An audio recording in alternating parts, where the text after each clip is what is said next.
I didn't give up to the corrupt Republic. I didn't give up to the Empire. And I won't give up to you. I like that they did the Law and Order SVU thing. Like Yeah. they had a big actor play a small role early in the episode. Support democracy.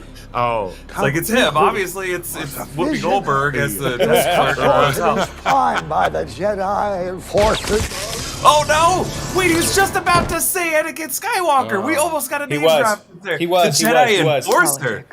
Oh, we were so close. That was awesome. Welcome back to New Rockstars. The Mandalorian Chapter 22 was a lesson for many on what it feels like to watch Clone Wars. Sometimes your heroes are just gonna end up in some whack-ass side quest with drunk droids, Jack Black and Lizzo, Doc Brown screaming about Count Dooku, and star-crossed seafood.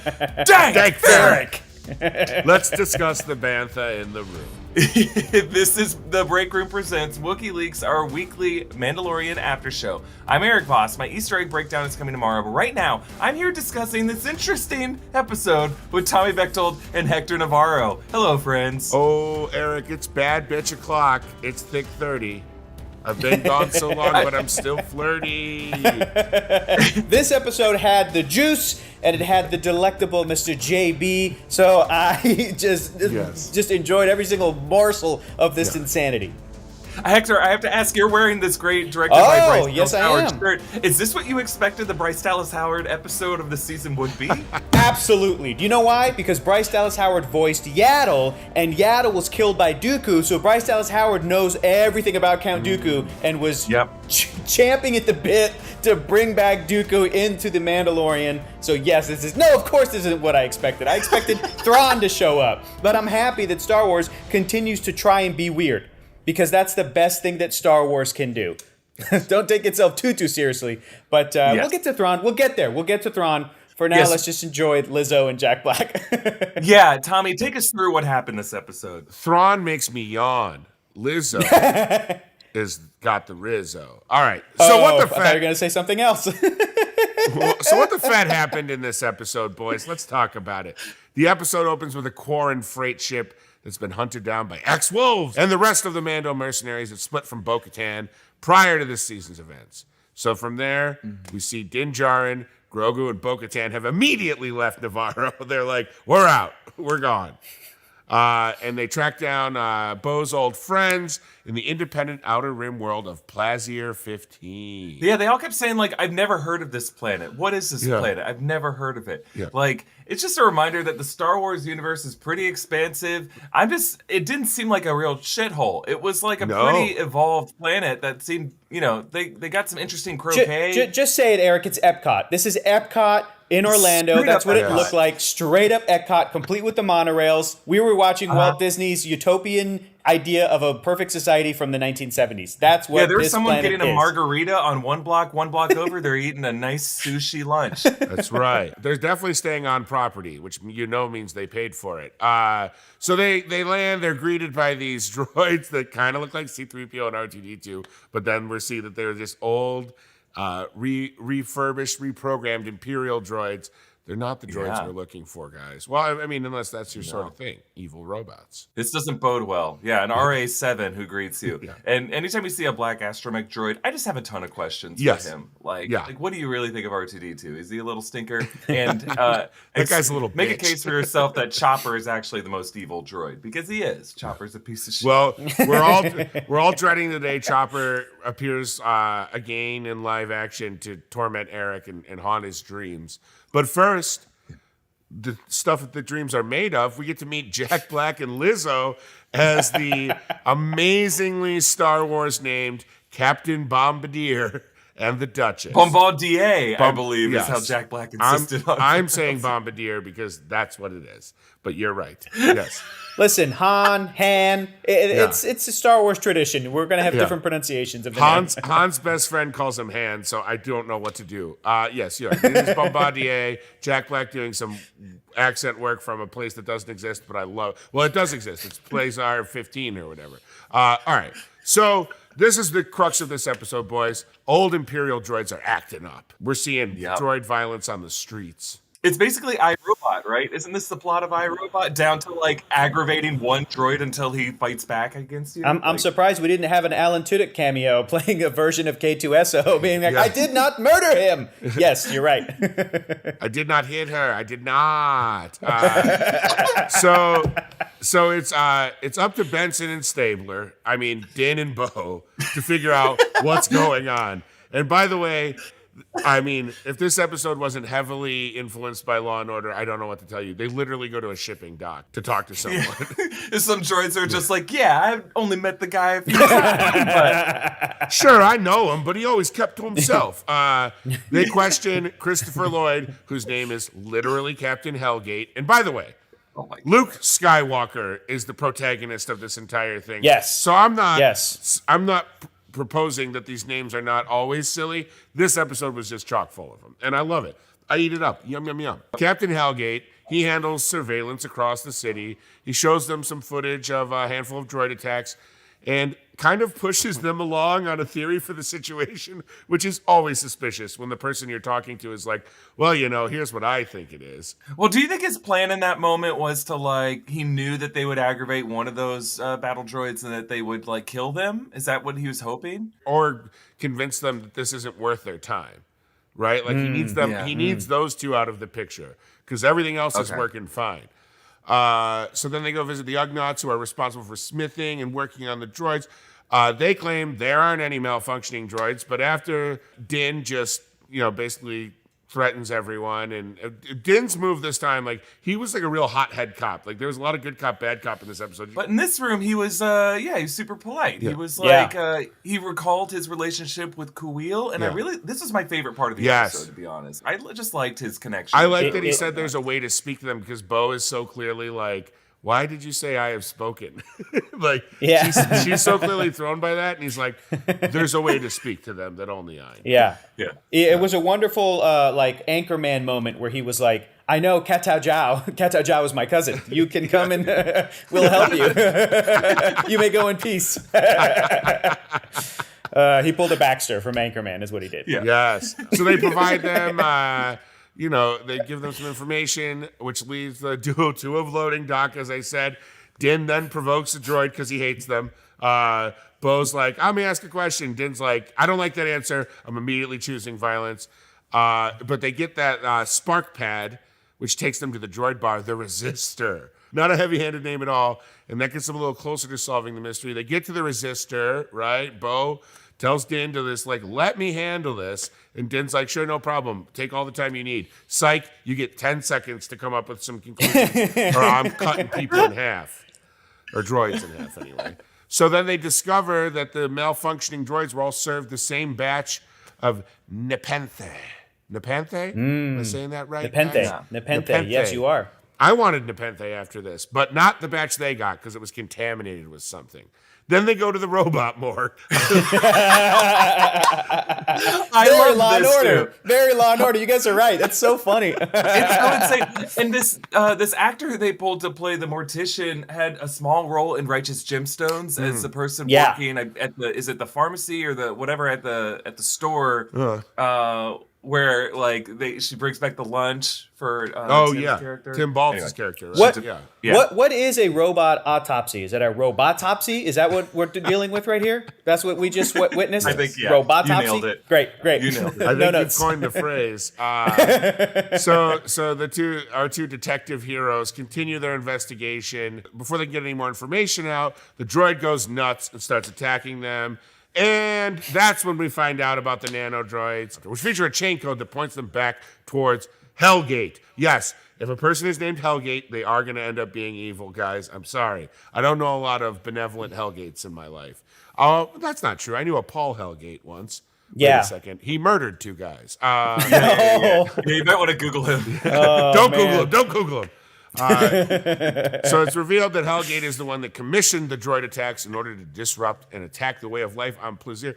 Remember, they said, they were like, why don't you just decommission all the droids? And they're like, because people don't want to work. They're like the droids are. It's like Wall-E. It's like it really is like Wall-E. Yeah, but the people are just floating around in chairs sipping Slurpees. They don't want to work anymore. They cannot carry all their hat boxes. They couldn't possibly carry all their hat boxes. They can't. I mean, there's two.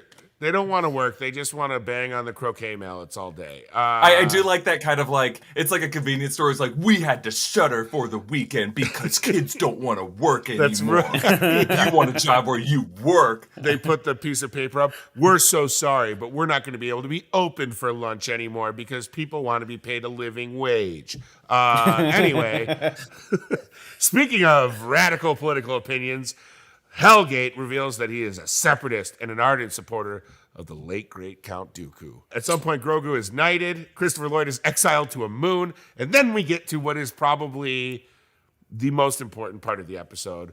Bo and Din find the Night Owls, and Bo and Axe Wolves fight. I love this, guys. I thought it was really cool. They really showcased the Mandalorian weaponry that they have. When they're fighting. Bo wins. Din gives Bo the Darksaber and explains that when he was out of commission, Bo wielded the Darksaber and saved his life. Everybody's like, yeah, sure, we'll change the rules. No problem. That sounds great. That works for me. What the hell was this episode, guys? Yeah. I mean, I have so many questions from that alone. Like, we should talk about that maybe a little bit later. I also have questions about those droids, like the nano droids. Could the nano droids also get drunk and be programmed or separately sentient? They have their own bar inside the droid. They have their own tiny little bar. There's their own separatist plot in there. Before we get into talking about what this episode was, just a quick reminder to support the New Rockstars Network by grabbing some merch over at nerdriot.shop. We have some really cool Mandalorian inspired designs. I'm wearing, I think this is the first time I've worn this Mando hoodie. That's a Mythosaur hoodie. It's really cozy. I want a Mythosaur hoodie. Eric, thank you so much for heralding the new age of Mandalore by wearing that. That's gorgeous. That's right. There was a night owl and I shaved it off. Eric is the one to lead us. Eric must ride the Mythosaur. Yes, I have a long, complicated explanation of a story that I have no evidence of, that at some point someone else fumbled the Darksaber, and that person's just going to explain to you in a rational conversation why it's rightfully mine, and it's all going to be based off of a conflict that we have that happened off screen that we're just going to tell people about. Anyway, we have thoughts, obviously. Yes. And look, you know what? This is Clone Wars. Yep. This is how Clone Wars feels. And this is a divisive episode, but some people seem to be okay with it because that's what Clone Wars was. It was kind of a story of the week thing. But I think I'm gonna save some of my thoughts for later in this episode because I need to calm down. You're heating up a little bit there, Eric. Yeah, why don't you go ahead and simmer down now? Okay, we got some stuff to get into here. We have some stuff to get into. This question of separatism. Were the separatists right? Have all other political systems been demonstrated to fail in Star Wars? We're seeing some Dooku redemption here, and why are they so interested in the character of Count Dooku suddenly in Star Wars? And I'm just gonna give my quick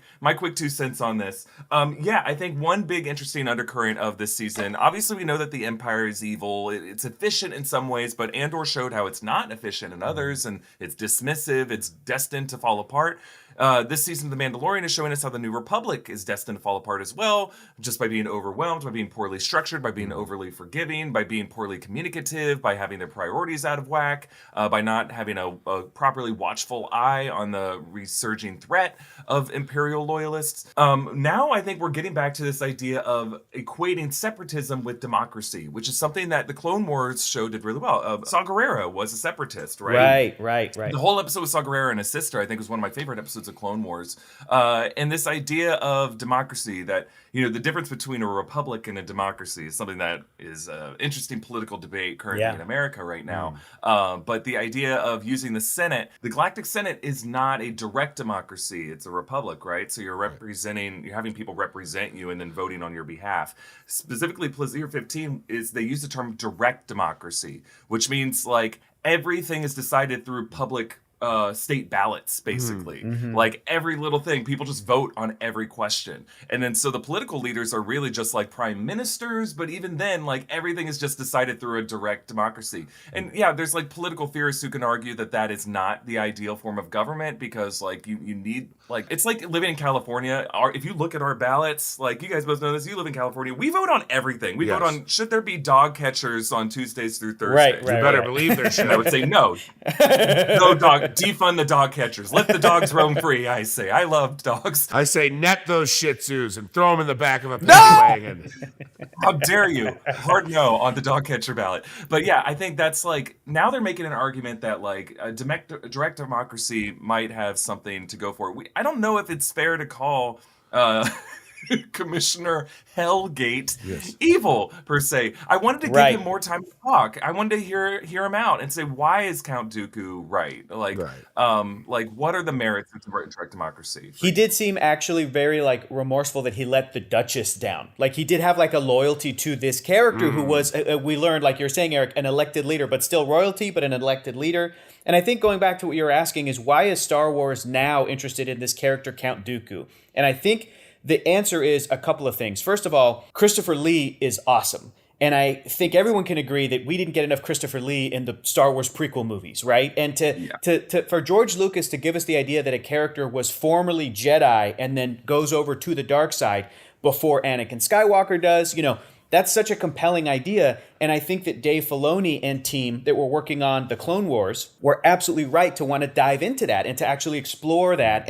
And recently, we were talking about this before we started rolling, Dave Filoni further explored that in Tales of the Jedi, an animated show that I think is way more significant and important than I think a lot of Star Wars fans kind of took notice of. But that has a few episodes that actually shows how Dooku, being a Jedi who believes in justice and equality and fairness, could look at what the Republic was then and decide, oh, they're corrupt. This isn't going to work, and how he slowly turns to the dark side. And I think that it's absolutely interesting to look at every era of Star Wars, even as far back as what is supposed to be the utopian time of the High Republic. And I'm reading some of those books and comic books and stuff right now. And even in those stories, they talk about the failings of certain aspects of their galactic government.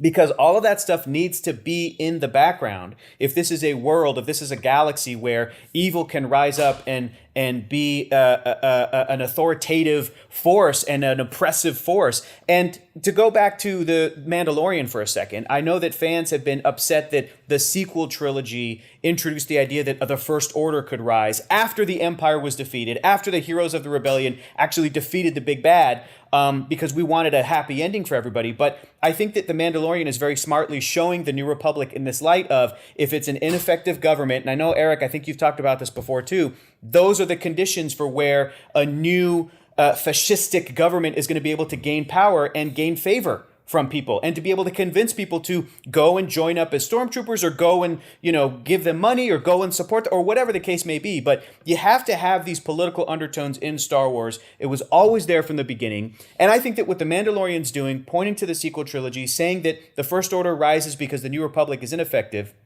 is actually further strengthening the power of the original trilogy's empire. The empire was so destructive that it destroyed a hundreds of years old, like, peaceful galaxy republic and a government, and was only around for about 30 years, right? We saw the beginning of the empire to the end of the empire, 20-some years, and it had such a devastating effect that even after they're defeated, the New Republic's like trying to pick up the pieces, and Tim Meadows is like, look, we don't have the resources, we don't, you know, and that leads to, of course, the First Order is going to rise up again. So there was a World War II after World War I, and a lot of the same players were involved. That's how this stuff goes. So I think it's very, very interesting to have Star Wars actually refocus and look at what the Separatists, you know, political ideology actually was. Now, did they use droids for nefarious purposes and maybe team up with the wrong people? Palpatine behind the scenes? Yes, that's the whole point. He was trying to stoke that fire so that he could go, oh, the Separatists are so bad, we have to put me in charge. George was a genius, is what I'm saying. I agree. I also explored on a little show called The Bad Batch this season, guys. Episodes 1 and 2 take place on Dooku's home planet. They deal with some of the surviving Separatists on that planet that he ultimately turned on as well. In the end, greed conquers all, and Dooku just started resource hoarding and taking everyone's money and sweet spice and jewels. Yeah, I think that's what I'm missing in this. I really love the time they gave to the Separatist cause with Saw Gerrera, but really it was like a militaristic approach. I want a boring PBS C-SPAN civic debate about the merits of separatism and direct democracy in the Star Wars universe. I will read a term paper on this. I mean, I think that's what kind of like threw me, and maybe it's just because I was, briefly a nerdy academic political science major in college, and I did spend too much time reading these books and thinking about it, and like getting into Facebook debates with people on this stuff. But like realistically, if you were to see a direct democracy in the Star Wars universe, it's hard to reconcile that with the luxuriousness of Plaisir 15. I'm wondering, like, how are they getting their money? Is it like old royal wealth? And that's kind of like with Count Dooku as well, is he was such like a flair for fashion. In the real world, direct democracy is a very boring thing. Like, I would imagine a planet that is a true experiment direct democracy would be pretty like it'd be very egalitarian. Everyone would just be wearing probably civic uniforms. It'd be something like District 13 and Hunger Games, Yeah. Like, it would just...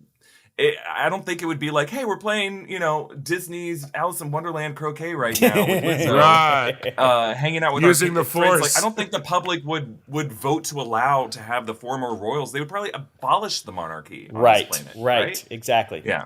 I want to read a newspaper from Plaisir 15. I really like. I think that would be, some fans should make a like daily newspaper, just one edition of the comings and goings of that planet. Now, guys, I gotta ask. This is the question on my mind. Now that the Mandalorians have Gideon's light cruiser, what the fet is next? I wish that we had some time, because obviously this is a Bo-Katan season, right? Mm-hmm. It's clear at this point she is the main hero of the season. I don't have a problem with that. It's just like we didn't see Axe Woves turn on her. That all happened off screen. They're just like talking about it. And we didn't even like... She mentioned it with like a throwaway line in episode 1. And she seemed kind of bitter, but...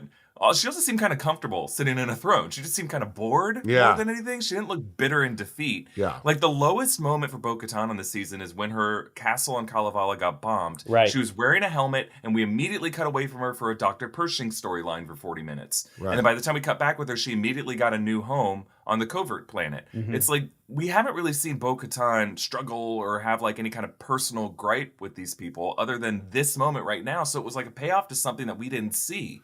Yeah. So, like, we didn't really know what it means for her to regain this. I would say, like, Clone Wars and Rebels challenged the character of Bo-Katan in more dramatic and more interesting ways than this live-action show has. And it's nothing against Katie Sackhoff. I think she's great. I just think, like, structurally, this season is just kind of scattered all over the place, and it's not really giving us a chance to, like, connect with her emotionally. Yeah. And then I also just got to say, I love watching two Mandalorians fight with each other, but is the flamethrower necessary? No. I know it looks really cool. I don't mind it, but how is that practically useful when they're fighting each other? It's just like, I'm mad now.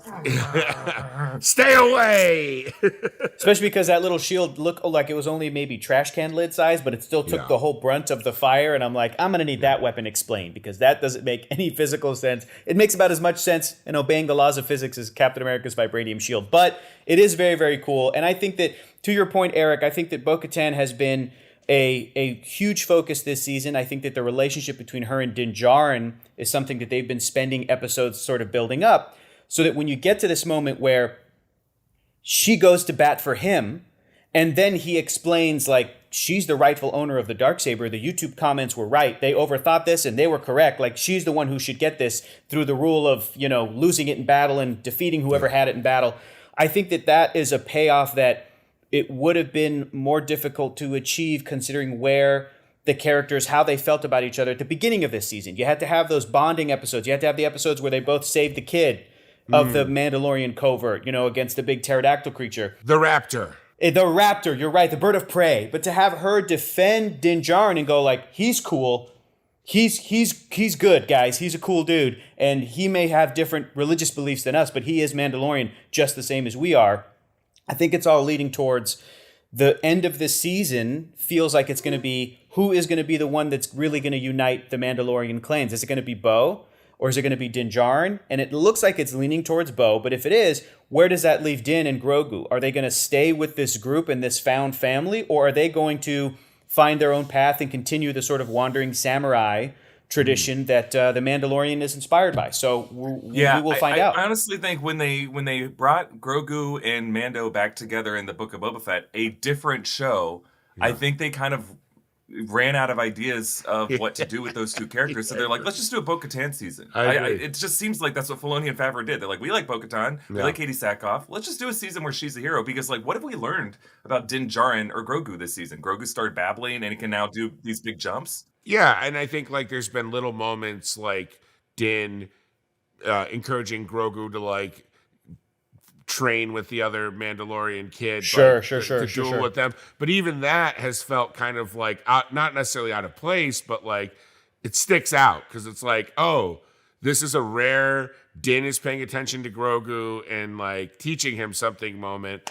Now we're going to get back to this other storyline where raptors are plucking children out of the sky on the most dangerous beach in the world. Do you guys think it's because the characters of Din Djarin and Grogu are such sort of stoic and simple, I want to say shallow characters? Like when we met Din at the beginning of season 1, what was his ultimate sort of story arc? Is that he's a mercenary, but we knew by the end of episode 1, and you saw that little hand come up, that he was probably going to fall in love with this kid and become an adoptive father. And what else have we learned about Din? He was prejudiced against droids, but now he's cool with them, depending on those are basically the two things that have changed within Din Djarin, who's a very, man with no name, Sergio Leone, like Clint Eastwood, stoic character that doesn't have too much complexity in him. And Grogu's also a puppet who doesn't fucking talk. It's very difficult to put in personality and wants and needs and desires other than like Grogu looking at things and squinting and, and other characters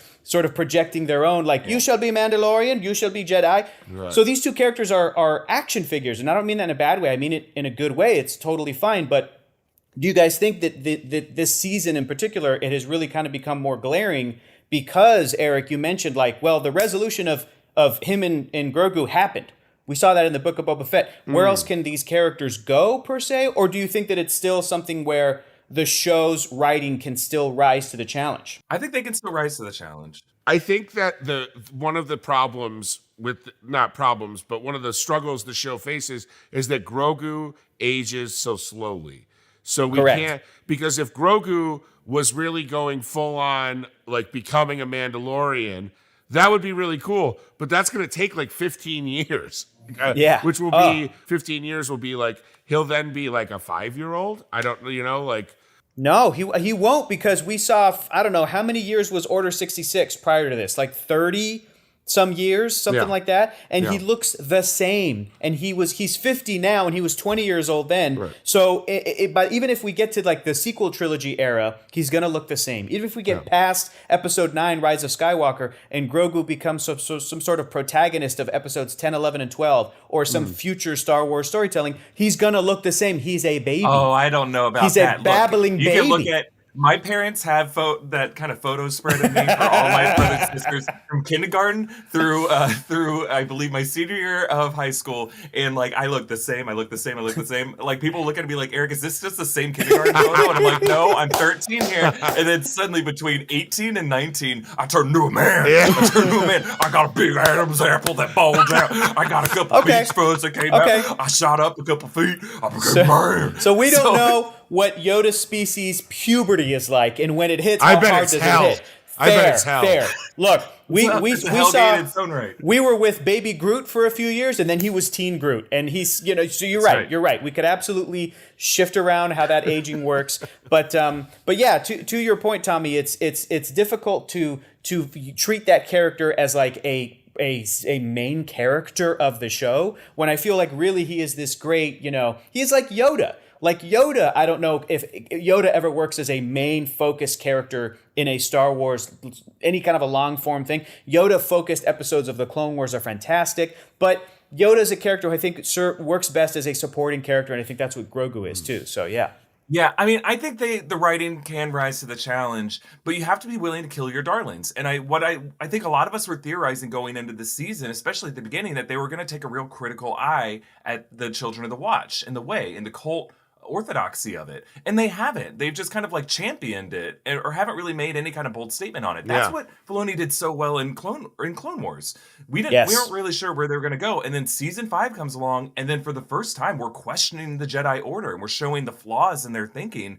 And to me, that's when Clone Wars was at its best. Like, what's more beloved than the Jedi in the Star Wars fandom? And they were able to like take characters like, you know, Yoda, like Mace Windu, like Ki-Adi-Mundi, and then say like, no, those guys were clearly wrong-minded on so many things, and we're strict. And why don't they do that with this clear cult? Like, instead they're just like they're having this championing music when the armorer is like, take off your helmet. She walks in both worlds. It's like, I look, I don't mind a good Story of the Week Clone Wars episode vibe. There's a lot of people watching this episode who are like, I didn't watch Clone Wars, I don't get it. I watch new Rockstars videos to explain to me what I need to know about Clone Wars and watch Rebels. Clone Wars. Watch it. Watch it. Just watch it. But if you watch it, I think you're gonna find some episodes like a Jar Jar episode. 3PO and R2 are doing what? Like, you know, there are those arcs. But overall, there's a lot of great arcs in there. I think it is worth watching. But yeah, I think this late in the season to have another one that just kind of feels a bit scattered structurally is just going to throw some people.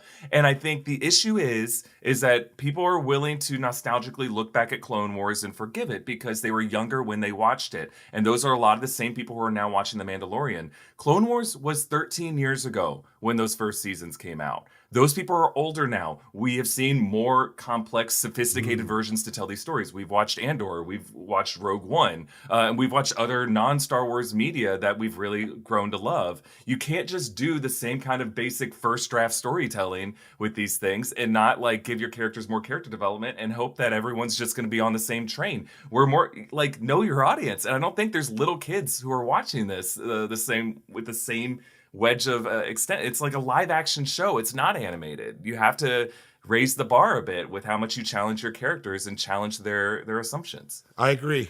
I think that's exactly it. They got to aim a little higher, I think. I just want, like, if you're going to say Dooku is right, I want to know why. Yeah. Like, explain why. Yeah. Bring in just do a bit of Googling into political theory and like give a Doc Brown a bit more explanation as to why, not just that the Jedi were evil or that, you know, Palpatine exposed all of them for their flaws, but like get back to some like talk about the merits of democracy. Show us in the episode how, like, because all we saw was Plaisir 15 looked like a failed experiment. Yeah. You can't say that like direct democracy is great and then also show like a bunch of like wealthy 1%ers who are doing hat shopping and need a droid to do all their heavy lifting for them. Or droids that are like seemingly a marginalized group, a vulnerable class in this world, and they're just trying to like, just kind of scrape by and not really get noticed or anything. And I wonder if that's like the struggle that Lucasfilm and Star Wars has right now,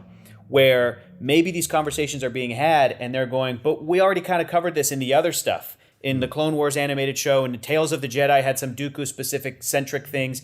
And maybe because Star Wars does try, to the best of its ability, treat all of their media as like the same level of importance, right? Like they Star Wars in the past couple of years especially has reinforced going, no.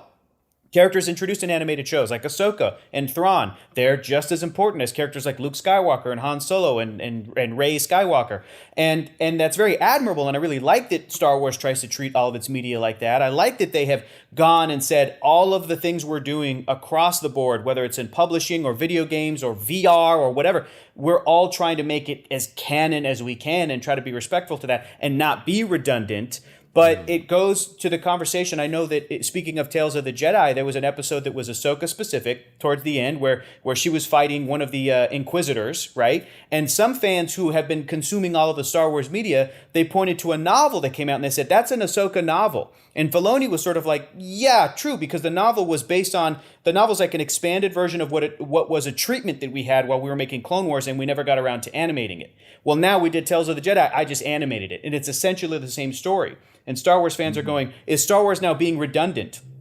telling the same story in different medium when they should have been saying, the book happened, it's canon, just go read this book. Here's a different Ahsoka story. Or is it still important to show in an animated format a story that maybe people who are not readers would have never experienced? Would it be redundant if, Eric, like you're saying, if they had Christopher Lloyd give us a little more about Dooku and his ideology, when Star Wars fans would go, yeah, we've seen this already, we watched this and this. But should Star Wars be trying to treat every one of their projects like it's someone's first and only Star Wars? Are there people who really, truly are only watching The Mandalorian and didn't watch the Book of Boba Fett in between seasons 2 and 3? That's kind of wild to me, but I understand I'm not a normal person. I like to consume Star Wars at every single iota and atom, and that's not most general audiences' approach to this kind of thing. So is Star Wars trying to respect their own stuff that they've already done, or should they be thinking about this as every single one of these projects should be entry level and the only thing a Star Wars fan ever sees? That's a really interesting point, Hector. I think you're asking the right questions because, yeah, obviously, I assume internally that's what they're asking themselves too. I think when they're at their best, they're doing both. They're telling a story that anybody who hasn't seen a single episode of Clone Wars and Rebels can watch, tune in, and enjoy. And then, but they throw in little Easter eggs, or little, Zeb cameos, whatever it is, that people can go online and then get explanations on what it is. But what made the Zeb cameo last week so brilliant is that, like, you didn't need to know who Zeb was to appreciate that moment. You're just like, here's a really well CGI'd character, just who has this connection with Paul Sung-Hee, and it's like just saying, you need to, good luck trying to get something out of the New Republic in a cool Top Gun setting. Like, that's all we needed. But yeah, this episode, it's just like, I think if anybody were to tune in without knowing Clone Wars, without having seen Clone Wars, I think they're really going to be thrown by this episode. I guess we have to ask Leonardo DiCaprio, who we know watches The Mandalorian. I don't know if Leonardo DiCaprio has watched Clone Wars. I don't think he has. But maybe he has because he can better relate to his girlfriend's ages. Yeah, do you think Leo DiCaprio's, when he sees that the actress who played the Quarren was 24 years older than the guy who played the Mon Calamari, and he's going to be like, no, that doesn't make any sense. He got it reversed. Now it's unrealistic, he says. I think he went, ew, ew, ew, ew, ew, ew, ew, ew. All right. Let's get out of here. We've embarrassed ourselves. We'll leave it there for this episode of Wookiee Leaks. Hey, if you don't know what we're talking about with DiCaprio, hey, just never Google your heroes, I guess. Yes. But we'll leave it there. And hey, I know we've been hard on this episode, but that's what these reaction shows are to do. We still overall we love these characters. We love that this show exists at all. We're happy to have like live action Star Wars to talk about every week. So no faults there. But the Easter egg breakdown, again, will come out tomorrow. You can follow me at Erik Voss. You can follow Tommy at Tommy Bechtold. You can follow Hector at Hector is Funny. And we will be back next week to react to Season 3, Episode 7, which will be directed by Rick Famuyiwa. These final 2 episodes will be. So I'm very excited to see what they're going to do. Thrawn. You can check out the deep dive on Friday. We'll be doing a deep dive into Christopher Nolan's Interstellar. I think it's going to be a really great one. Hopefully you watch it, enjoy it. You can follow New Rockstars, subscribe to Wookiee Leaks wherever you get your podcasts. Thank you for watching, and we'll bring back our original sign-off with the Ugnaughts returning. We have spoken.